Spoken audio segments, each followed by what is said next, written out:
د مارانو په اړه په زړه پورې معلومات.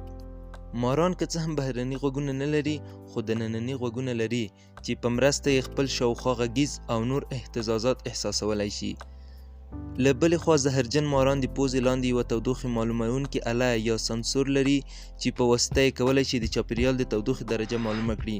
نو په دې ډول مار کولی شي چې د انسانانو او نورو حیواناتو څرک پرې ولګوي، ځکه چې په ژوندي حیواناتو کې توده وینه چلیږي. دغه ډول ماران کولی شي چې د اهتزازاتو له لارې په دې پوه شي چې څوک او څه شی ورسره نږدې په خوځېدو دی، او دا حس یې دومره ځواکمن دی چې که مار د غونډۍ یوې غاړې ته وي، نو د غونډۍ په بله غاړه کې که څوک ګرځي نو مار پرې پوهیږي. له همدې امله روغتیا پوهان په دې اند دي چې د دغه حس د لرلو له امله حیوانات تل دا وړتیا لري چې د طبیعي پیښو لکه زلزلې له راتګ څخه د مخه پر وخت خبر او پوه شي او یو خوندي ځای ته کډه شي.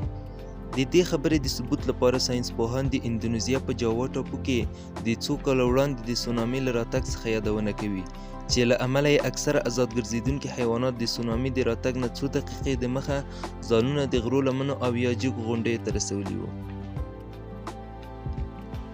ډیره مننه چې د دې ویډیو تر پای پورې مو زموږ ملتیا وکړه. که مو له داسې ډول ویډیوګانو سره مینه وي نو زموږ یوټیوب چینل در سره سبسکرایب کړئ، د زنګ بټنه فعاله کړئ ترڅو زموږ له نوې ویډیوګانو څخه خبر شئ. تر بلې ویډیو پورې ښې چارې او ښه ژوند.